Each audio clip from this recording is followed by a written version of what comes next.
मित्रांनो, आपण सकाळी 5 वाजता आलो होतो फिशिंगला आणि खास आपण बारामुंडीसाठी आलो होतो. तर आपला आजचा सेटअप होता फॅन्टम पॉवर, रील आहे पेन पोर्शन 6000 आणि आपण आज यूज केला होता पॉपर, कारण का नाईट गेम चालू होता आणि फिडिंग चालू होती. तर पहिलं आपण चकबक पॉपर यूज केला होता, पण 2-3 वेळा स्ट्राईक झाली होती, पण स्ट्राईक मिस होत होती. त्याच्यानंतर आपण हा हलकोचा पॉपर ट्राय केला. त्याच्यानंतर कसा काढला एक काम तुम्हाला आपण दाखवतो.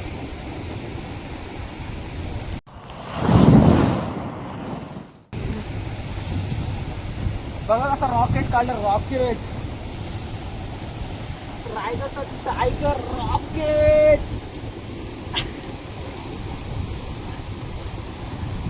कसा आहे रॉकेट मित्रांनो? काल आपल्याकडून एक चांगलासा रॉकेट मिस झाला होता आणि आपण व्हिडिओमध्ये बोललो पण होतो की आज आपल्याकडून 8-9 किलोचा रॉकेट मिस झालाय आणि आपण त्याच्या डबलने रॉकेट काढू. साईज बघू शकता मित्रांनो, हे बघा कसला आहे साईज, बघा साईज.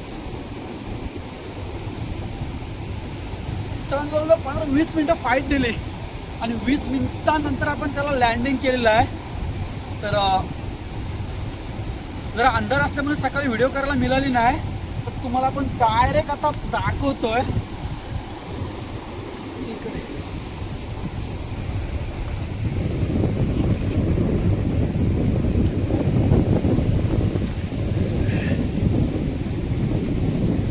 बघू शकताय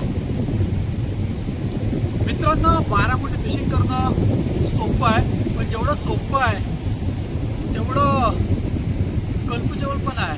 कारण का आपण स्नॅपर ग्रुपवर इझी टार्गेट करू शकतो, पण बारामुंडे असा विषय मित्रांनो जो सहजासहजी होत नाही. म्हणजे जी मोठी बारामुंडे आहे ती जास्त करून रात्री ॲक्टिव्ह असते, त्याच्यामुळे मी तर कधी दिवसा जास्त करून मी खास बारामुंडीसाठी दिवसा जास्त प्रयत्न करत नाही. जर तुम्हाला पण अशी बारामुंडी जर कॅच करायची असेल तर आपल्या चॅनलला सबस्क्राईब करून ठेवा, कारण का आपला चॅनल बोलल्यावर बारामुंडीसाठी स्पेशल आहे मित्रांनो. तर तुम्हाला पण जर अशी मोठी बारामुंडी टार्गेट करायची असेल ना मित्रांनो, नाईटला फिशिंग करा. आणि दुसरी गोष्ट म्हणजे बारामुंडी भरतीच्या 2 तास अगोदर जास्त ॲक्टिव्ह असते मित्रांनो, आणि ज्यावेळी लो टाईड चालू होते त्यावेळी मोठी बारामुंडी खूप ॲक्टिव्ह असते मित्रांनो. जर अदर डेज आपण इतर वेळी जेव्हा फिशिंग करतो त्यावेळी बहुतेक आपले अँगलर काय करतात, फिशिंगला जातात, फिशिंग करतात, पण काहीच रिपोर्ट मिळत नाही. कधी म्हणजे काही दिवस फिशिंग केल्याने कधी एखादा छोटा मोठा बारामुंडी कप होतो. मित्रांनो, आपला आजपर्यंत असा रेकॉर्ड आहे, आपल्याला सर्वात लहान बारामुंडी म्हणजे 2.25 किलोची लागलेली आहे आणि सर्वात मोठी बारामुंडी आपली 28 किलोची कॅच आहे मित्रांनो. तर आपण सगळे असेच रॉकेट काढत असतो, कारण या गोष्टीसाठी आपण मित्रांनो खूप वेळ दिलेला आहे. अजूनपर्यंत मला आता फिशिंग करून 4 वर्ष झाली.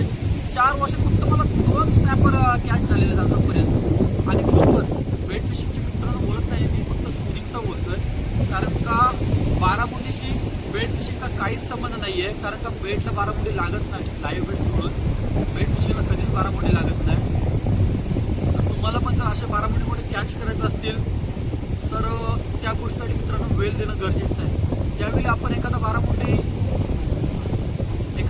हुकअप होतो आपल्याला, त्यावेळी आपण फक्त एवढंच करतो की काढले, फोटो टाकले, पोस्ट केले. नाही मित्रांनो, ती वेळ, त्या दिवशीचा म्हणजे पाण्याची सिच्युएशन, हवा, भरती ओटीचा जो टाईम, तो मित्रांनो मॅच करा, तो नोट करून ठेवा. नेक्स्ट टाईम परत तुम्हाला बारामुंडी कॅच होईल त्यावेळेचा टाईम नोट करून ठेवा.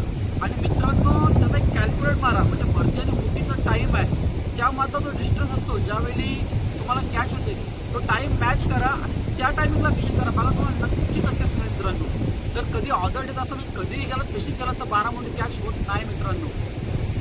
चुकून आपल्याला हुकअप होऊ शकते, पण जर तुम्ही खास बारामुंडी टार्गेट करत असाल तर कधीही जाऊन मित्रांनो फिशिंगला उपयोग नाही आहे.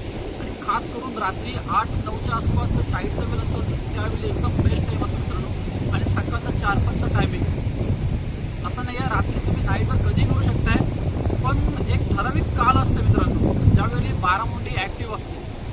जे कोण भरती जेव्हा चालू होते, जेव्हा पाणी मारायला चालू होतो त्यावेळी जेव्हा छोटे छोटे मासे, खेकडे आपल्या समुद्राच्या कडेला येतात आणि त्यावेळी मोठा मासा त्यांना खाण्यासाठी मित्रांनो कडेला येत असतो. त्यावेळी सर्वात एकदम परफेक्ट टाइम असतो बारामुंडी कॅच करण्याचा किंवा मोठा फिश कॅच करण्याचा. अदर डेज बारामुंडी सहज कॅच होत नाही. तर मित्रांनो, असेच जर कॅच करायचे असेल तर आपल्या चॅनलला सबस्क्राईब करा. मित्रांनो, हा रोस्टरचा पॉपर आपण याच्यावर कॅच केलेले आहे. अगोदर आपण चकबक ट्राय करत होतो. तर चकबकला त्यांनी 2 स्ट्राईक दिल्या, पण हुकअप झाला नाही. कारण का हवा आणि लाट जास्त असल्यामुळे चकबकचं वेट कमी. मित्रांनो, जेव्हा खालून 12 स्ट्राईक देत होता तेव्हा पॉपर वर उडत होता, असा वर फेकला जात होता. तर 2 वेळेला झालं असेल. तिसऱ्या वेळेला मी वेल न झालं होतं, डायरेक्ट पॉपर चेंज केला आहे. त्याचा वेट आहे 46 ग्राम. तर आपण हेवी पॉपर वापरलेला आहे आणि परफेक्ट पहिल्याच काशला कॅच झालेला आहे मित्रांनो. त्याच्यानंतर आपण लोकेशन चेंज केलेलं आहे निवडून. तर थोडा वेळ इकडे थांबल्याकडे काहीच नाही. आल्या की आपल्याला कॅच झाली. त्याच्यावर आज आपण जाम खुश होत आपण. तर आपण तुम्हाला आपण छोटं डॉग दाखवतो. मित्रांनो, तुम्हाला आज गोष्ट काही सांगून दिली. फर्स्ट आहे आपल्यासोबत छोटं डॉग आलेलं आहे फिशिंगला सकाळी 5 वाजता. आणि पहिल्यांदाच आल्यावर आपल्याला एवढी मोठी बारामुंडी कॅच झाली आहे. आपण खूप कॅच केलेले आहेत, पण त्या छोट्या डॉगच्या समोर या आयुष्यातील पहिली कॅच आहे. तर चला त्या छोट्या डॉगला कॅच उचलायला सांगू.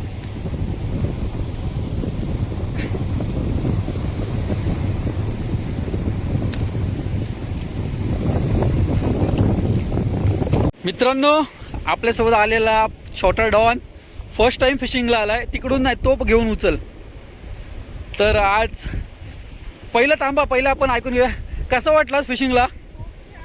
खूप छान. कधी एवढा मोठा फिश बघितलास काय समोरासमोर? मी घरी आणून नाही रे, समोर पकडताना बघितलास का? नाही.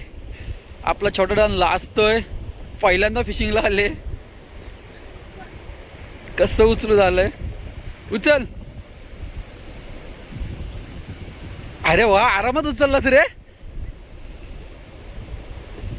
काय फील होत आहे एवढा मोठा फिश पकडून? खूप मस्त. परत येणार का फिशिंगला सोबत? तर बघा, मोठा मासा उचललाय. कसा आहे तो? भारी आहे. छोटा डॉन जाम खुश आहे आज आपला. चांगले गुड साईज बारामुंडी कॅच झाले. एकदम क्रेझी साईज आहे मित्रांनो. फायनली मित्रांनो, आपण पॅकअप करून निघालेलो आहोत घराकडे. तर आज चांगला क्रेझी काम झालेलं आहे. एक भन्नाट बारामुंडी आपण कॅच केलेली आहे. तर चला आपण आता परत घराकडे निघूया. पुन्हा भेटू नवीन व्हिडिओमध्ये, पुन्हा एकदा नवीन रॉकेट घेऊन. जय शिवराय मित्रांनो.